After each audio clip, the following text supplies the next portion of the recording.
স্কুলে যাবেন, ওখানে ন্যাংটা মেয়ে আপনার পাশে বসে আছে, ক্লাস করবেন না মেয়েটাকে দেখবেন? অবশ্যই মেয়েটাকে দেখবেন, স্বাভাবিক। ইউনিভার্সিটিতে যান, সেখানে আপনার পাশে মেয়ে, এই মেয়েগুলো অবশ্যই পর্দা করে না নিঃসন্দেহে, কারণ এই মেয়েগুলোর বাপ বলতে কেউ বেঁচে নাই অবশ্যই। এই মেয়ের কোনো ভাই নাই, এই মেয়ের কোনো বাবা নাই, এই মেয়ের তো স্বামী থাকার প্রশ্নই ওঠে না।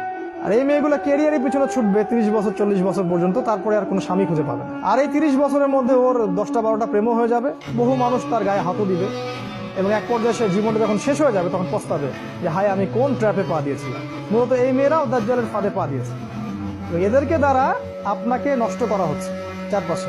শুধু এই স্কুল কলেজ ভার্সিটির কথা বলছি না, আপনি কর্মক্ষেত্রে যাবেন, আপনি অফিসে যান, আদালতে যান, অমুক জায়গায় তমুক জায়গায়, এমনকি বাসে পর্যন্ত উঠবেন, সেখানেও দেখবেন যে মেয়ের সাথে ঝুলে ঝুলে আপনি যাচ্ছেন। নারী পুরুষের ফ্রি মিক্সিং যেটাকে বলে, এটাকে অবাধভাবে উন্মুক্ত করে দেওয়া হয়েছে, যাতে সমাজের হালালত্ব বজায় না থাকে, জেনা আর ব্যভিচারের সমাজটা ছেয়ে যায়।